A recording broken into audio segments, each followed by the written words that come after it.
کہ جس طرح سے اس ملک میں زکوٰۃ نکالا جا رہا ہے، ٹرسٹ می آن دیٹ، اس طرح سے اگر زکوٰۃ نکالتے رہے ہم تو اس ملک سے غریبی کبھی دور نہیں ہو سکتی. اس ملک کے مسلمان غریب ہمیشہ رہیں گے اگلے 1000 سال تک. میں کیوں کہہ رہا ہوں جی. اب آپ ایک بات سمجھیے کہ اس ملک میں کتنے لوگ زکوٰۃ نکالنے والے ہیں مسلمان. Expecting what no calculation we have, say if we are 15% considering that as an 100%, so probably at least there should be 30% people who should be. 1 crore مسلمان زکوٰۃ نکال رہے ہیں, ناٹ مور دین دیٹ. اور آن این ایوریج اگر ہم نکالیں گے کہ 1 کروڑ مسلمان کتنا زکوٰۃ نکال رہے ہیں تو ایوریج اماؤنٹ جو آئے گا وہ 1 لاکھ روپے. 1 کروڑ مسلمان زکوٰۃ نکال رہے ہیں اور 1 کروڑ ایوریج زکوٰۃ کا اماؤنٹ ہے تو ٹوٹل کتنا زکوٰۃ نکل رہا ہے؟ 1 لاکھ کروڑ. پر سننے میں کیا لگ رہا ہے آپ کو؟ 1 لاکھ کروڑ زکوٰۃ نکل رہا ہے. It's a huge amount.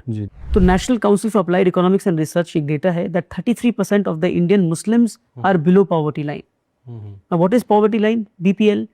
کہ 33% مسلمان اس ملک کے 33% مسلمان اس ملک کے ان کا family monthly income is less than 2500 rupees. Less than 2500 rupees. That means 6 crore مسلمان، 21 کروڑ مسلمان میں 6 کروڑ مسلمان ایسے ہیں پورا ریڈ زون کے نیچے ہیں یہ، جو منتھلی فیملی انکم، ان کی monthly family income not individual, family income is less than 2500 rupees. تو یہ 6 کروڑ مسلمان زکوٰۃ مستحق ہو گئے.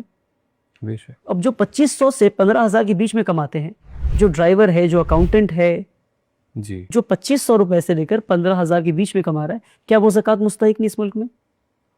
اگر آپ اس کو بھی ایڈ کر لیں گے تو آپ دیکھیں گے کم سے کم 10 کروڑ مسلمان اس ملک میں زکوٰۃ مستحق ہیں.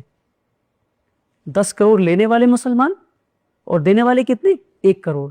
مان لیجیے کہ 1 کروڑ دینے والے نے اگلے 1 کروڑ کو دے دیا 1 لاکھ روپے.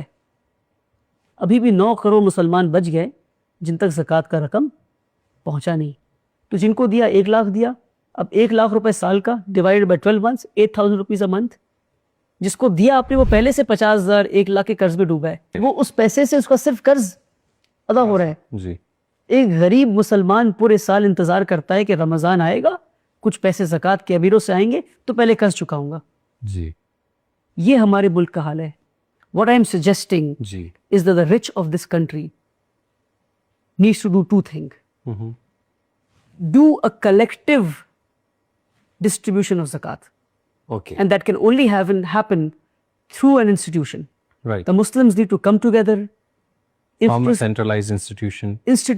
Okay. To distribute the zakat. Okay. Second, Ji. 2.5% is the minimum obligatory amount that you have to give. اگر آپ یہ اماؤنٹ نہیں دے رہے تو آپ گناہ کر رہے ہیں. زکوٰۃ از دا منیمم اوبلیگیٹری اماؤنٹ. وہ تو دینا ہے آپ کو. وہ دے کر آپ احسان نہیں کر رہے، وہ دے کر آپ اپنے آپ کو جہنم کی آگ سے بچا رہے ہیں. بالکل. میں کہہ رہا ہوں اس کے پلس 2.5 آپ اور ایڈ کیجیے. منیمم 5%. ادروائز آپ زکوٰۃ دیتے رہیں، آپ زکوٰۃ دیتے رہیں. ایک تو جتنے لوگوں کو چاہیے اتنے لوگوں تک پہنچ نہیں رہی ہے. That if you help a man, if you give a man a fish, you feed him for a day. You teach him how to fish. You feed him for lifetime. Education is that teaching how to fish.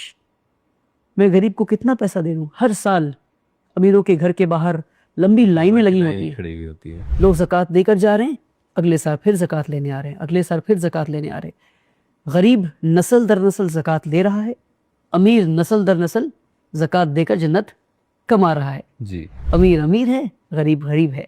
رسول اللہ صلی اللہ علیہ وسلم نے دعا سکھایا کہ اللہم انی اعوذ بک من الکفر والفقر، کہ اللہ ہمیں کفر سے اور غربت سے بچا. تو جب کئی موقع پہ ایسا رسول اللہ نے پڑھا تو صحابہ نے پوچھا کفر اور غربت کا کیا تعلق ہے؟ ساتھ میں کیوں آ رہے ہیں؟ جی. کفر کا غریبی سے کیا تعلق ہے؟ کہ رسول اللہ نے فرمایا صلی اللہ علیہ وسلم نے فرمایا غربت ایک انسان کو کفر تک لے جاتی ہے. غربت ایک انسان کو کفر تک لے جاتی ہے.